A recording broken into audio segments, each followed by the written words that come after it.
Hi everyone, and welcome back to Rough Rider, where every week I talk writing, self-publishing, and living in a barely literate society. Today I'm going to be talking about character speech patterns and 6 ways that you can make your characters sound unique. So why should you care about making your characters sound different from each other? You won't have to qualify every single quote with he said or she said. If the characters speak differently to begin with, then it'll be evident to the reader which character is speaking. They'll know from context who's talking, even if there's more than 2 characters. Following every single quote with he said or she said can get really repetitive and kind of dull, and sometimes you find yourself searching through a thesaurus for synonyms of said, so that way you're not just saying said every time, but you're using different verbs. So what are 6 ways that you can distinguish your character's speech? So the first thing that you can do to distinguish your character's speech is to consider their dialect or their accent. And I don't just mean describing their speech as having a certain accent. Like, it's not like saying so-and-so spoke with a Carolina accent. I mean actually reflecting the pronunciation in the spelling of words. You won't always be able to do this, but if you can, you should at least try to. You want to do it in such a way where it won't affect intelligibility. You don't want to make it too hard for the reader to figure out what's being said by using spellings that are hugely variant from what the normal spelling would be. Some common examples would be dropping the G from like a ing ending. So instead of saying going, you say go in. You could spell of as O with an apostrophe, so bucket of fish instead of bucket of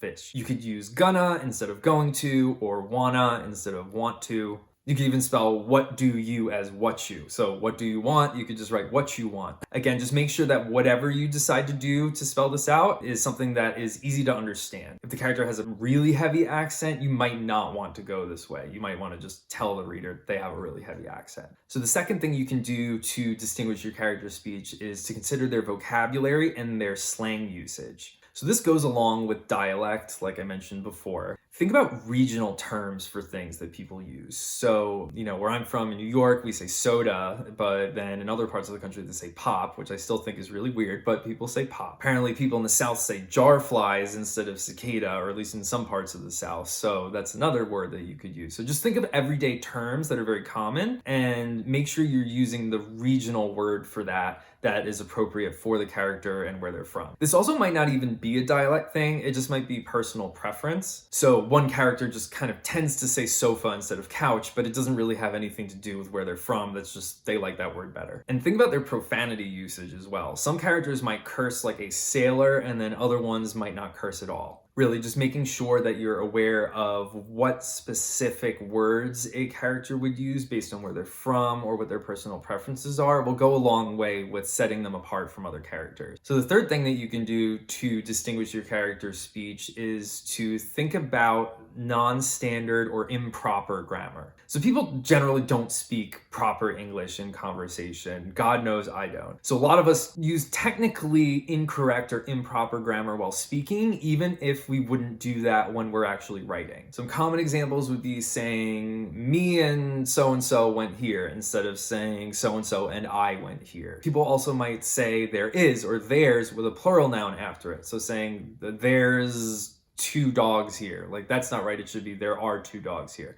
But that's something that is really common in speech. People use double negatives, so like, I don't want no trouble. They might use variant pronouns like y'all, or if you're from New York like me, you've heard yous said sometimes. People might use ain't for is not or are not. This really does go hand in hand with the previous 2 ideas that I mentioned, because non-standard grammar is really going to reflect the region that they're from. So this also goes along with dialect. So it's okay if your characters don't speak correctly. I generally write my dialogue with more realistic kind of speech, or at least I think it is.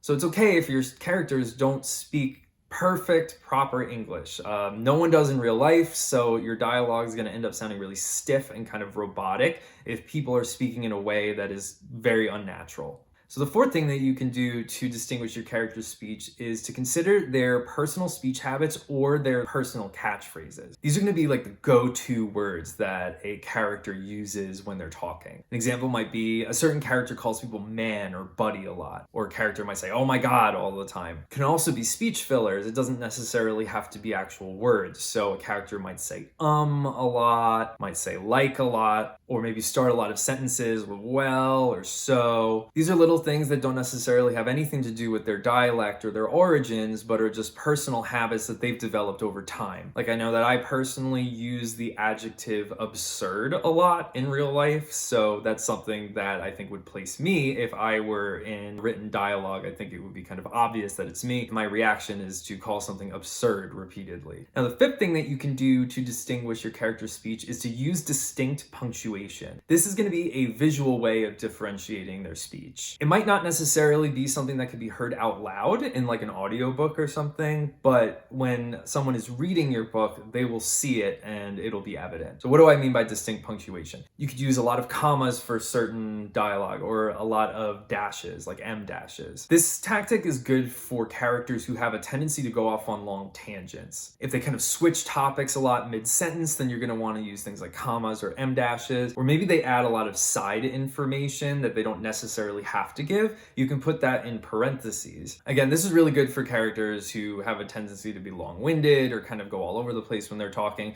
You wouldn't be able to do this for everyone. And that leads me to the sixth thing that you can do to differentiate your character's speech, which is to use font changes. This is also a visual way of differentiating speech. It's not always going to be evident when spoken aloud. This is particularly good for characters who have a very emphatic or a very passionate tone, but you can use italics to highlight words. That's something that people, I think, are very familiar with. Or you could use small caps for extreme emphasis on certain things or when they're screaming. You can also use italics to indicate that the speech is digital. I do this a lot because I write sci-fi, so there's a lot of times where there's either someone speaking through some sort of mechanical translator or something over an intercom. I always make sure to put that in italics to make it clear that this isn't someone necessarily speaking right out of their mouth. So you can use font changes like this to really help with characters who are very passionate or they stress a lot of things. But no matter how you decide to do it, when you're writing dialogue, you really want your characters to be realistic, believable, and easily identified by your reader. You don't just want them to sound like the narrator or a continuation of narration.